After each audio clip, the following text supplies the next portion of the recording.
From the days when there was no greater dare than to sail oceans unknown to centuries of dueling over established territories, humanity's global priorities are ever evolving. Beneath the halo of glory, exploration and conquest have been marked with punishing twists and tragic turns. Superpower Spain defeated at sea, an ill-fated race to the South Pole, the fight for freedom in America, and yet we remain undaunted. There are boundaries still to push. Welcome to a new episode from English Plus Podcast. This is episode 3 from our series Shocking Events That Made History. We will talk about a lot of interesting, or I would have to say shocking events that made history. We will start with La Salle missing the Mississippi River, Captain Cook's untimely end, Mallory and Irvine on top of the world, Scott's South Pole disaster, and we will talk about when God switched sides in the war between Catholic Spain and Protestant England. We will talk about Leopold's royal lies cheating Congo. We will talk about Columbus's New World Order. We will talk about Hernan Cortez and the Spaniards seeking gold. We will talk about a New World colony vanishing, the red-faced redcoats and patriots, the walking purchase on the Delaware, and finally an American polk tale, which was a stretch of territory and truth. So, are you interested? There are a lot of shocking events and interesting to learn about events in today's episode, episode 3 from our series, Shocking Events That Made History. This is your host, Danny, and this is a new episode from English Plus Podcast.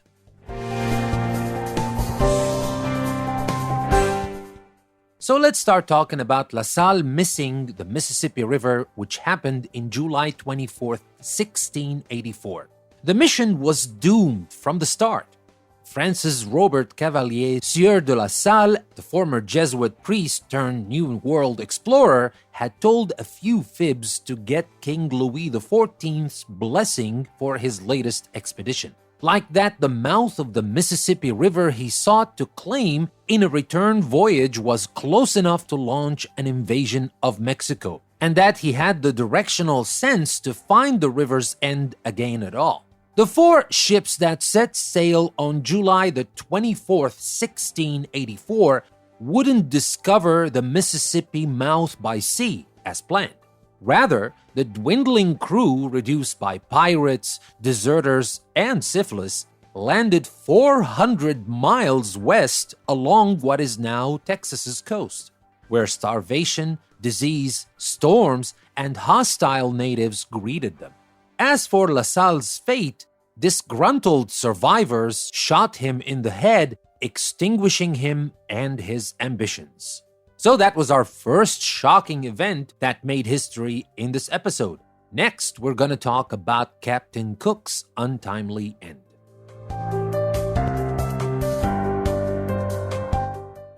Captain James Cook sailed vast distances from the Pacific Islands to the Arctic and Antarctic. His ventures reshaped how Europeans saw the world, but his attempt to find the Northwest Passage from the Pacific was more than disappointing. In 1778, Cook and his crew ended up in Hawaii after retreating from impenetrable ice in the Bering Sea. The natives there believed Cook to be the physical incarnation of a god and treated him as such. After several peaceful months, the British resumed their expedition, but a broken ship mast soon forced them to return for repairs. Unfortunately, Cook's perceived religious status had turned, and so had the natives' hospitality. On February the 14th, 1779, tension reached a climax when locals seized Cook and 4 Marines and brutalized them to death, leaving to posterity only a few grisly parts of the legendary explorer. That was unfortunately Captain Cook's untimely end. Shocking, but true.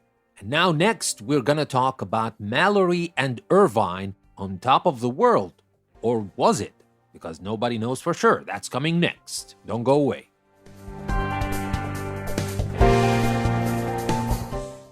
George Mallory had a simple reason for wanting to scale Mount Everest. Because it's there. the British adventurer told the New York Times in 1923, which was just 1 year before plummeting to his death on his third attempt to conquer the world's highest peak.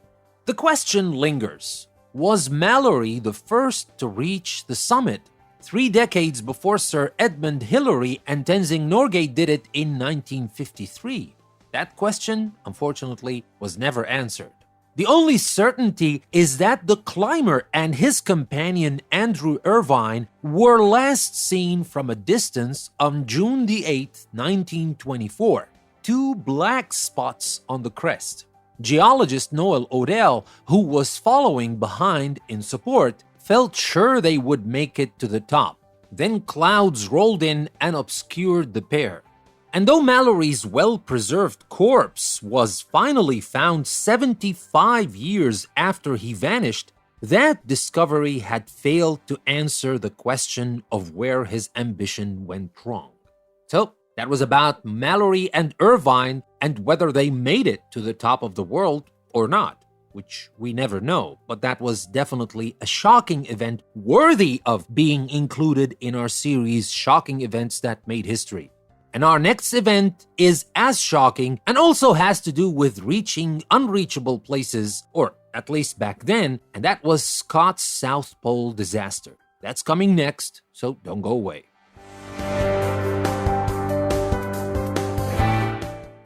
It was one of the greatest feats in the history of exploration, an arduous trek to the very bottom of the world.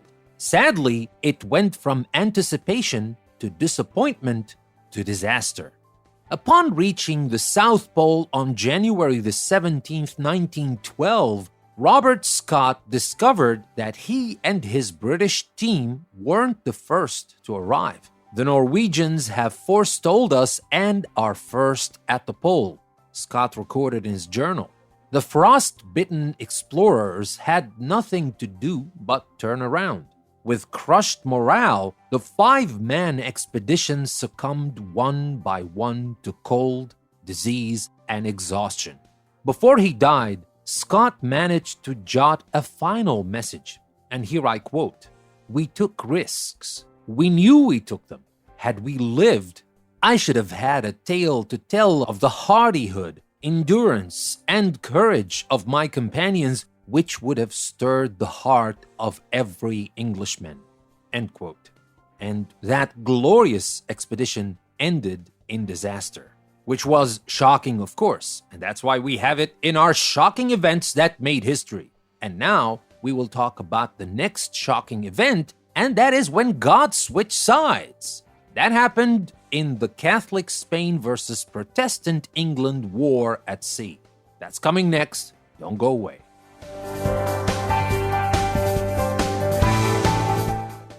Like many a monarch over the centuries, Philip II of Spain was convinced that he was the living instrument of the divine will. He once told one of his military commanders, "You are engaged in God's service and in mine," which is the same thing. End quote. But Philip's notions would be put to the test in an epic sea battle in 1588. Philip was continually vexed by the Protestant Queen of England, Elizabeth I. She gave tacit approval to sailors plundering Spanish treasure ships. She furthermore gave military support to Protestant rebels in the Spanish Netherlands. Perhaps worst of all, in the Catholic king's eyes, the Queen was a heretic, whom the Pope declared unfit to rule. Philip was determined to protect the Spanish Golden Age and rid the world of this English menace. And here I quote what he said, "I am so convinced that God our Savior must embrace this enterprise as his own cause." That's what Philip declared. And then he said, "That I cannot be dissuaded." Philip's choice to lead the mission, the Duke of Medina Sidonia, was not a promising one. I mean, Sidonia himself protested. He said, "My health is not equal to such a voyage, for I know by experience of the little I have been at sea that I am always seasick and always catch cold." That's what Sidonia said. God had it covered, Philip assured him. And he said, "This is a matter guided by his hand, and he will help you." At the end of May 1588, the Spanish Armada was launched from newly annexed Portugal. 130 ships and as many priests, along with nearly 30,000 soldiers and sailors. The enemy would be formidable, one officer admitted to the papal envoy, with faster and handier ships than ours, and many more long-range guns, and know their advantages as well as we do. The end of King Philip's divinely inspired mission came on August the 8th, 1588, while the Armada was anchored at a small Flemish port. The English battered the fleet with gunfire, then launched burning ships into their midst. The Spanish panicked and cut anchor, believing the coup de grace came not at the hands of the English, but from an act of God. A great Protestant wind, as they called it, drove the scattered Armada toward the North Sea, and as it attempted to make its way home down the western coast of Ireland, savage storms destroyed much of the remaining fleet. Divine providence was with the British, elevating England to a world-class power and reaffirming the connectedness of religion and politics, well, at least for the victors. So that was another shocking event that made history from our series, Shocking Events That Made History. This is episode 3, and we're focusing in this episode on events that changed the map. Shocking events, of course, that changed the map. And our next event is probably the most shocking in this episode, and that has to do with a royal lie. Leopold's royal lies, cheating Congo. That's coming next. Don't go away.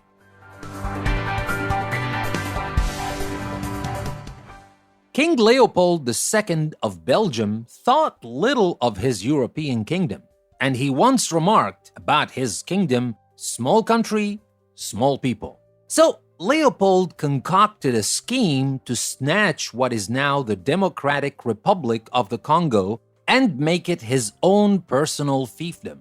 But without money or power, the king could not simply storm into Africa as a conqueror and take his chunk of the continent. He had to present himself to the world as a humanitarian eager to improve the plight of less fortunate people. A royal lie, as I told you.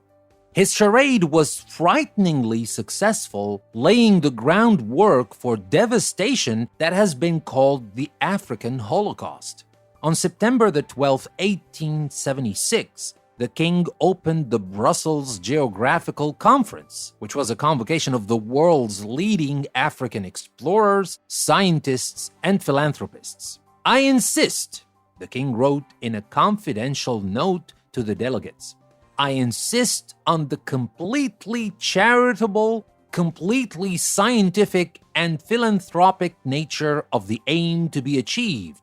It is not a question of a business proposition. It is a matter of a completely spontaneous collaboration between all those who wish to engage in introducing civilization to Africa." I mean, the strange thing is that, and it's still happening today, that whenever a country driven only by greed and they want to go somewhere, the first reason that comes to mind is introducing civilization to that place. Well, at least let's stick to our story here with King Leopold, because that's not gonna hurt anybody's feelings, but you know what I mean. Anyway, back to the royal lie of Leopold.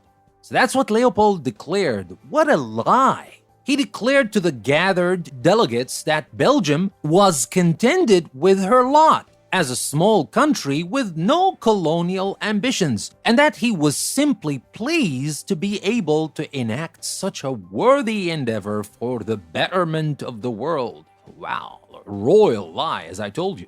The benevolent Belgian king enchanted delegates. Sir Rutherford Alcock reported to the Royal Geographical Society. He said, "Science and philanthropy could not have been united under higher or better auspices," and here of course he means Leopold's action, "in so great a scheme as the opening of Africa and the suppression of a slave trade which devastates the whole continent was singularly appropriate." Well, that's what Sir Rutherford Alcock reported to the Royal Geographical Society, and I'm quoting what he said. So obviously, that should tell you how great Leopold's lie was and how convincing it was.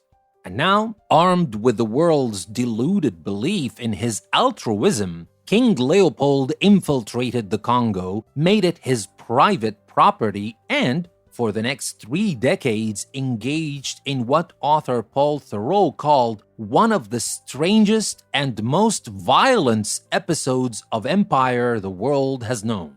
Leopold enslaved, murdered, and maimed millions in his unquenchable lust for profit from rubber and ivory. It was an abomination from which the Democratic Republic of the Congo has still not recovered. One unlikely silver lining emerged from this dark cloud. A few more progressively minded leaders embarked on an energetic campaign to publicize Leopold's atrocities in the Congo. They succeeded, spawning a major human rights movement that was a precursor to watch groups like Amnesty International. But unfortunately, that was a mere reaction, and the people who were lost there because of a lie and the greed of one man were too many. And as I said, the Congo is still recovering, still hasn't recovered from this great tragedy that befell them because of this King Leopold, and as some called it, the African Holocaust. So, that was absolutely the most shocking event that I have for today's episode. But let's move on and let's talk about the next shocking event that might not be as shocking as Leopold's royal lie, but it is as shocking, especially that a lot of people don't know this specific thing about Christopher Columbus. When you talk about Christopher Columbus, everybody praises this man as the one who discovered the New World. And while part of this is true, well, there is something shocking you might not have known about this man, about Christopher Columbus. And that's what we're going to talk about next, so don't go away. Christopher Columbus received the warmest of welcomes when he first arrived in the New World on October the 12th, 1492. And he immediately claimed for Spain a Bahamian island that he named San Salvador. The native people were so excited to see him that they swam out to his ship, the Pinta, to offer greetings. The explorer, in turn, was much impressed by their gentle hospitality. And here I quote what Christopher Columbus said. "They brought us parrots and bowls of cotton and spears and many other things. They willingly traded everything they owned. They were well built, with good bodies and handsome features. They do not bear arms and do not know them, for I showed them a sword, they took it by the edge and cut themselves out of ignorance. They have no iron. Their spears are made of cane." Columbus saw vast potential in the natives he met that fateful day, and he continued on and said they would make fine servants.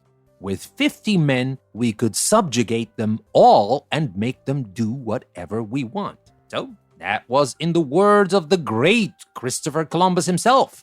I don't know if you still see him as great, but regardless of how you see the man, the man died a long time ago, but anyway, that is definitely a detail often overlooked in centuries of Columbus Day celebrations.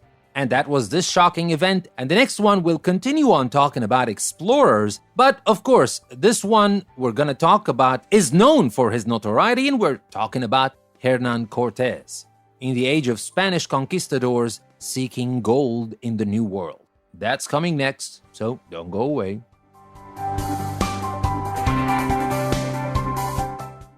The Spanish conquistador Hernan Cortez had already left a bloody trail of corpses behind him as he marauded through Mexico, and his smug sense of cultural superiority, demonstrated at every opportunity, was matched only by his insatiable greed for gold.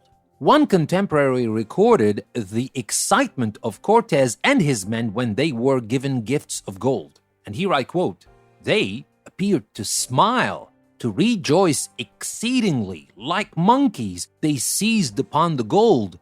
It was as if then they were satisfied, sated, and gladdened. End quote. Despite their rapacious behavior, the Aztec ruler Moctezuma II, for some reason, allowed Cortes inside the capital of Tenochtitlan when the conquistador came calling on November the 8th, 1519. Cortes accepted the king's hospitality and his lavish gifts. Then, as a thank you, he made his host a prisoner in his own palace. Less than 8 months later, Moctezuma II was dead, and the great Aztec Empire fell soon thereafter. So, that was one of the shocking events that made history, and the next one has to do with the New World as well, but we're gonna talk about a New World colony that vanished. That happened in 1590. So, you want to learn about that? Stick around because that's what we're gonna talk about next. Don't go away.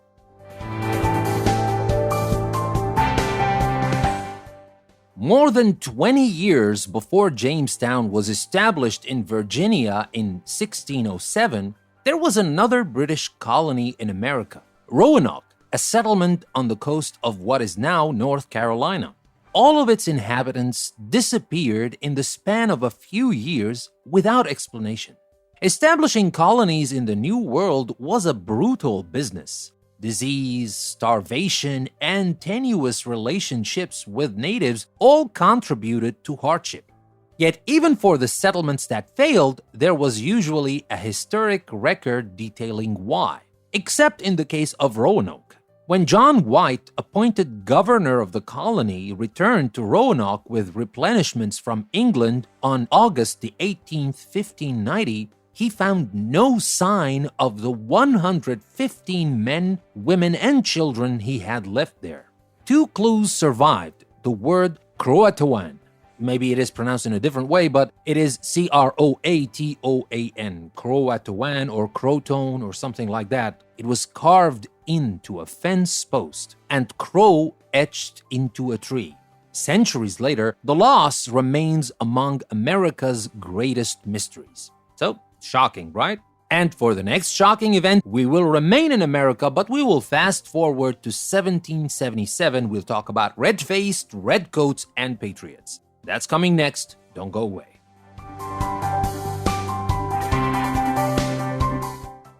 It was a Revolutionary-era stealth operation worthy of the Navy SEALs, and it was a serious blow to British prestige.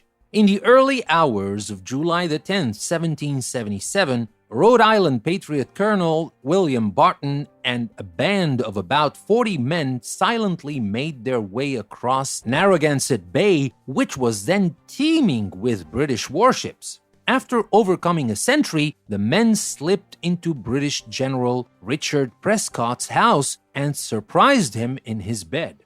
They had come to snatch him away. "Gentlemen," Prescott exclaimed, "your business requires haste, but do, for God's sake, let me get my clothes." And here Barton responded, "By God, it is no time for clothes." After which the half-naked captive was led through the bushes and shoved aboard a waiting boat. Miraculously, the kidnappers made it back across the bay without being intercepted. Even more embarrassing to General Prescott, this was not his first time being taken prisoner. The same thing had happened 2 years earlier in Canada. "He is not much regretted," the British official Ambrose Sir remarked indifferently of Prescott's loss. Nevertheless, the captured general, literally stripped of his dignity, was later exchanged for the American General Charles Lee, who, ironically, had been taken by the British the previous December wearing only his nightgown. The Patriots were not immune to humiliation either. One rather weighty embarrassment was the betrayal of one of their greatest generals. Reacting to perceived slights and lack of appreciation, Benedict Arnold hatched a plot to deliver West Point, then under his command, to the British. When he learned his treachery had been discovered, he fled from his home on the morning of September the 24th, 1780, right before a planned breakfast with his one-time commander, George Washington, the man Arnold considered most responsible for his chronic low standing. Arnold boarded the appropriately named British sloop of war HMS Vulture on the Hudson River. It might be truly said that one vulture was receiving another, and that's what Thomas Paine wrote about it. But Arnold would be back, this time under the British flag. In 1781, he led a raid on his former neighbors in New London, Connecticut, burning the town to the ground. The commander was not embraced when he returned to London, England either. Nobody likes a traitor on either side of the fence. So that was our shocking story of red-faced redcoats and patriots. And next we're going to talk about the walking purchase on the Delaware. Pulling a fast one on the Delaware. That's what we're going to talk about next, so don't go away and stick around to learn about that too. William Penn tried to deal fairly with the Lenape Indians who had long inhabited the lands of his royal colony. His sons did not follow his example. Eager for more territory, Thomas and John Penn produced what many historians consider a bogus document, supposedly from their father's days, under which the Delaware Lenape would cede as much land as a man could walk in a day and a half. The Indian leaders reluctantly agreed to the treaty, assuming that the so-called walking purchase would be implemented justly. Instead, 3 of the hardiest men in Pennsylvania were hired to trek along a path that had been marked and cleared of brush. On September the 19th, 1737, the men sped off. The natives reacted with disgust, observing that the white men didn't walk fair. Their protest was to no avail. By the next day, the one walker who hadn't dropped out of exhaustion had covered 60 miles, an enormous chunk of the Delaware Indians' homeland. The Delaware did not fade quietly into the Midwest, though. The tribe joined French forces to ravage the Pennsylvania countryside in the 1750s, an act that many perceived as a direct response to the walking purchase. So, that was our shocking event, and we are left with one last shocking event that has to do with President James Polk, and what we're going to call an American Polk tale, a stretch of territory and of truth as well. That's coming next. That's going to be the last shocking event for this episode, so you don't want to miss that. We're going to talk about that next.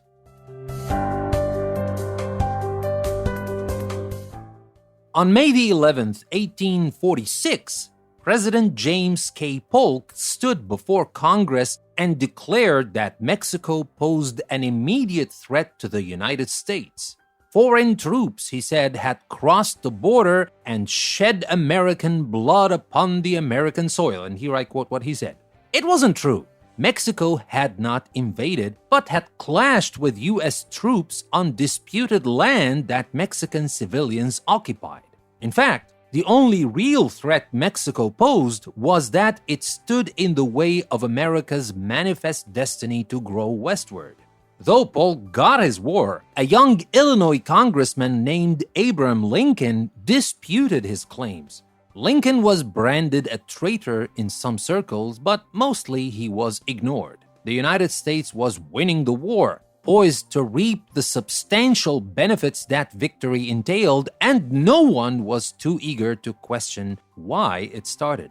A year and 9 months after it began, and nearly 13,000 American fatalities later, the conflict added to U.S. territory 1.2 million square miles that stretched from Texas to California, more than a third of the nation's previous size. With the Southwest region firmly in its possession, the young country began to fulfill its fate as continental superpower.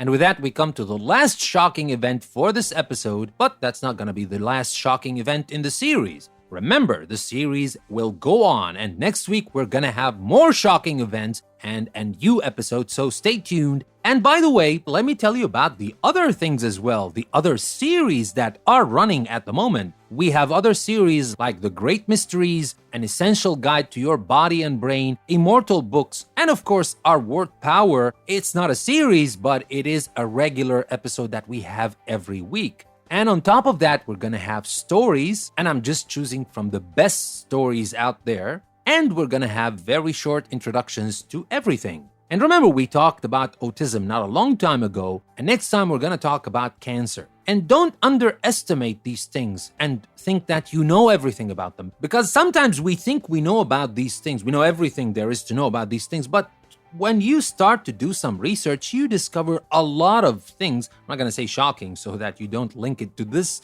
series, but there are a lot of interesting things you never knew about these things. So stay tuned, a lot is coming your way. And of course, for those of you who are noticing that English Plus is getting back to its original self of one new episode every day. Because English Plus started as a daily podcast, well, we slowed down a little bit because of many reasons, but now we're back on track and we are back to one new episode every day. So stay tuned and choose the series you're interested in the most, or maybe listen to all of them because all of the series are interesting. So don't miss out on these things, and don't forget that you can find a lot more on my website, EnglishPlusPodcast.com. So you can visit the website, and you can also become a patron to support the show and support me as a content creator if you would like to have more of the same good stuff that I'm creating. And on top of that, you will get a lot of benefits as a patron, including some exclusive audio series, and you will have free coupons to my upcoming courses on Udemy and on other platforms.